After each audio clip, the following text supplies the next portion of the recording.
wonderful you, and welcome to today's conversation. So, today I really want to talk about why visibility feels unsafe.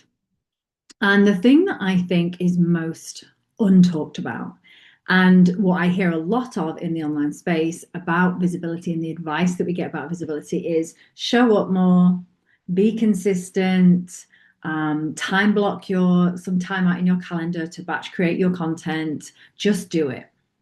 And all of those things are external logistics of how to create content and become more visible online. But it's missing a massive point because the woman who wants to create impact, be visible, create more income, create the life that she wants, she knows what she's talking about.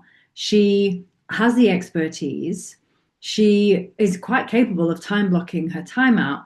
But what happens is that when she goes to do the thing, there is a feeling inside of her that sometimes, not all the time, but sometimes will create a resistance that causes her to distract, overthink, perfect, get distracted, start procrastinating, whatever it is that she does to avoid that feeling. So it's nothing to do with her capability and it's nothing to do with her ability to create an impact. It's just that something in her creates a feeling that unconsciously she tries to move away from. So the truth is that the visibility at some point didn't feel safe. And that's not a metaphor. That is literally her system deemed being seen as a threat at some point in her life. And how this normally shows up and how a woman would recognize herself here is that she was probably, being too much when she was a kid or showing off, standing out, would lead to getting punished, getting told off, or being seen brought criticism or unwanted attention. You would perform for approval, but it's still, you wouldn't get that feeling of safe, or it wasn't accepted. So the nervous system deemed, oh, this, we get shut down here, we get criticized, we get told off. And this happened to me, and not through any fault of my parents, just because my mom was a woman too, and she was a woman who worked full time. She was menopausal as I was a teenager. So sometimes if she wasn't in the best frame of mind or stressed out, and I was in my full showy offy self, that I would get shut down. So there's no blame here. There's no, we're not about blame. It's just about let's recognize what's happening in our bodies so we can do something about it. So the thing with our nervous system, it doesn't understand the difference between now and then. So it's using a protection mechanism that served you then and it made sense now, then, but it's just not making sense now. And what it does is it's not allowing you to just fully flow in the direction of your creativity. It's not meaning, it means that you don't get to just go, oh, there's a time block of 2 hours, I'm going to go create some content, and you just get to go and do it.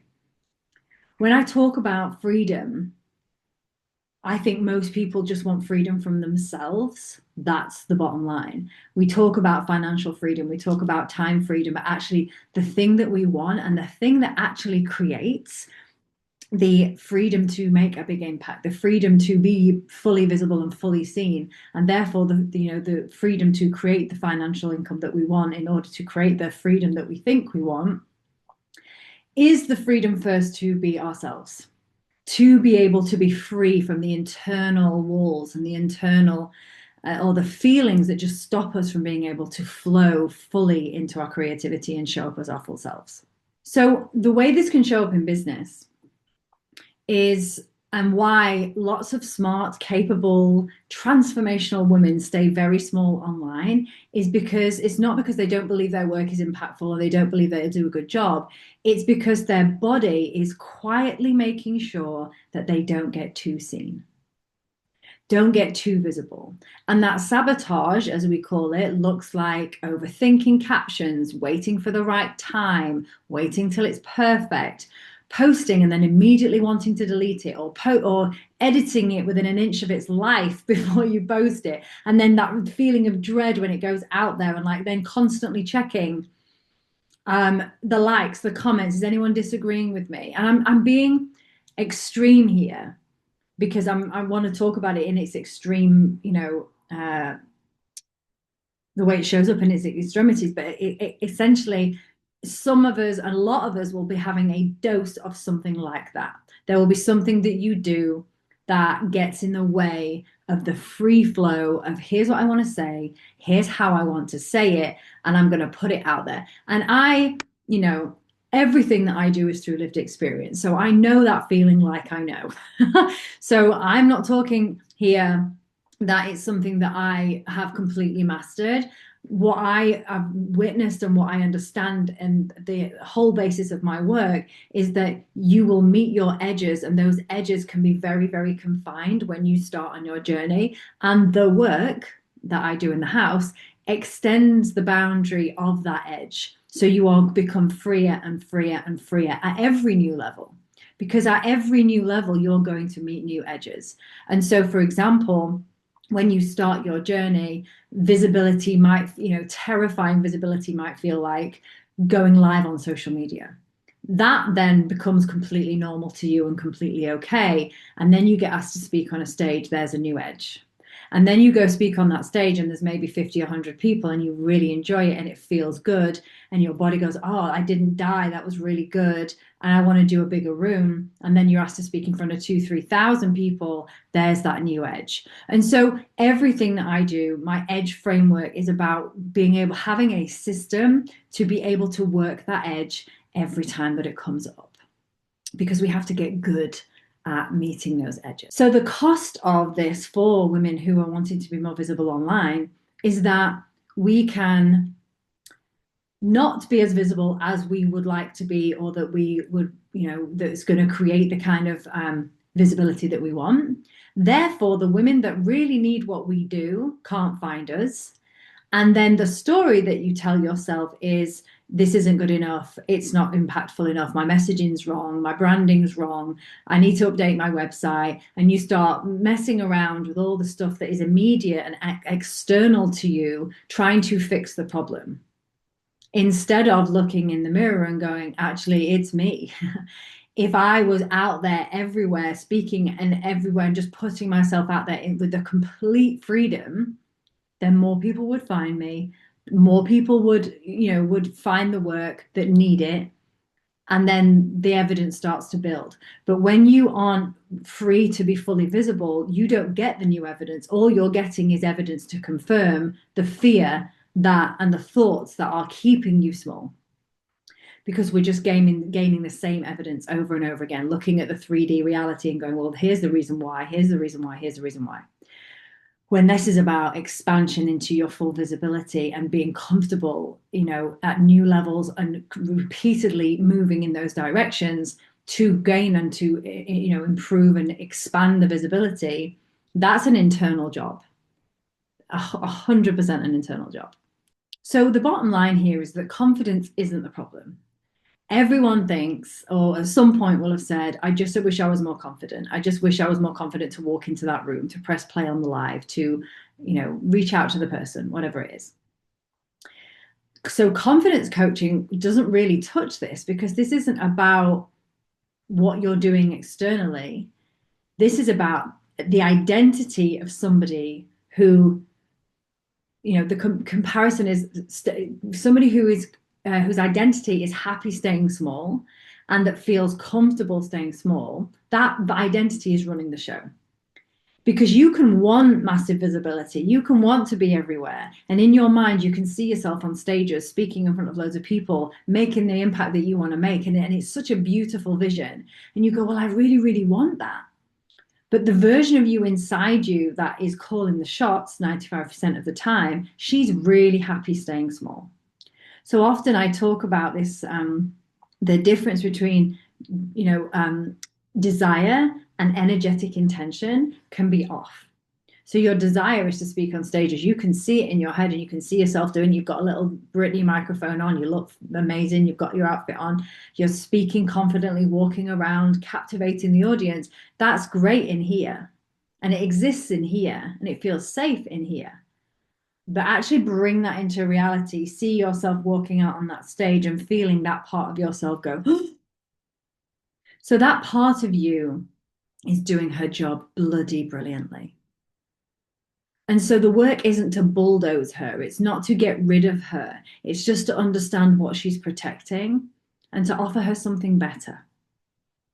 So the nervous system capacity has to expand. Now, this doesn't mean that until you have your nervous system expanded, you won't be able to do it. This is an action piece. I believe that these two things happen simultaneously.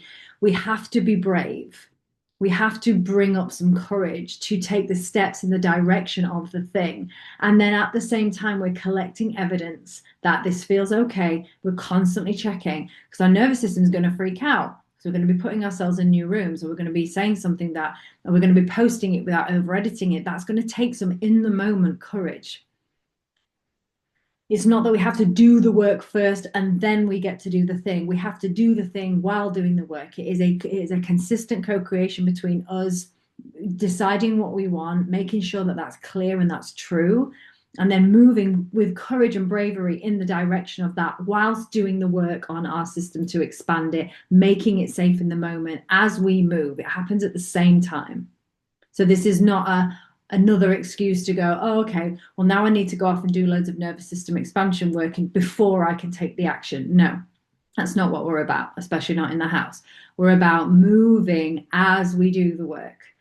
Let's breathe into the moment. Let's feel the feelings and let's just make it safe in our body now so we can take the second step after we've taken the first.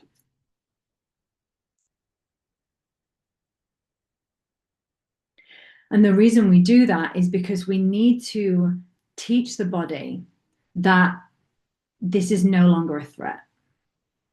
We have to tell our body, teach our body that this is safe. I have something called the four permissions, which I talk to about a lot. I talk a lot about, which is it's okay, it's safe, I'm allowed, and I approve.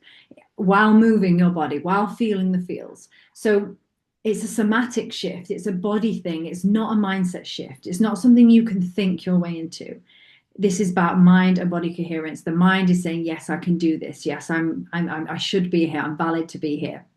I know what I'm doing. You can say all those things in your head, but you've got to get your body on board too.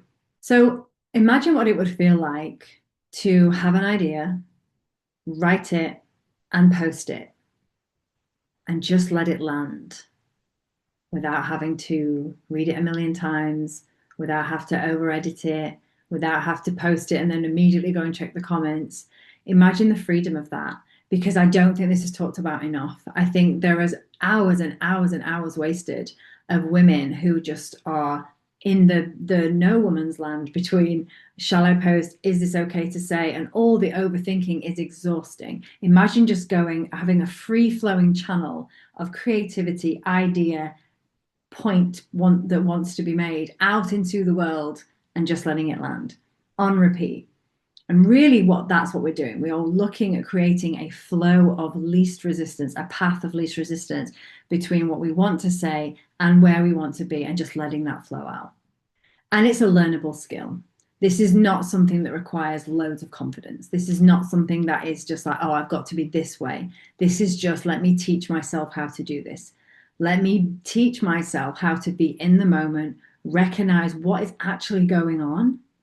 And when you can witness that as a separate part of yourself, it's just like, I see you. I understand where you're coming from. I'm a big girl. I've got this. And it's just that on practiced, on repeat, moving in the direction, feeling the feels, making it safe in our bodies, letting our bodies know that, we're not going to die if we post this post or we say this thing or whatever. And so it's not pushing through. So this is the work we do in the house. It's not pushing through. It's not, visibility through fear. It's working with the identity that created the fear in the first place.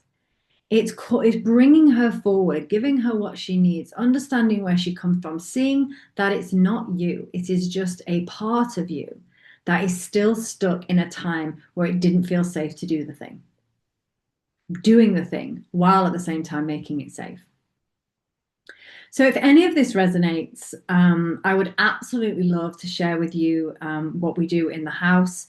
You well, there's some more information actually below, or you can just inbox me or DM me.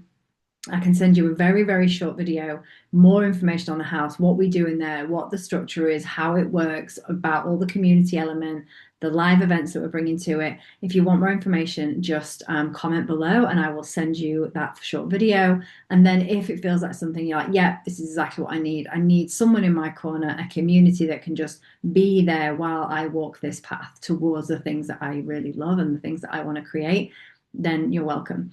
And then we can book a call if you want to, and we can discuss it and just see if it's a fit. It might not be. And if it is, great. If it's not, then I will still give you some clarity about what it is that is really showing up for you that maybe you can't see. So I hope you've enjoyed that.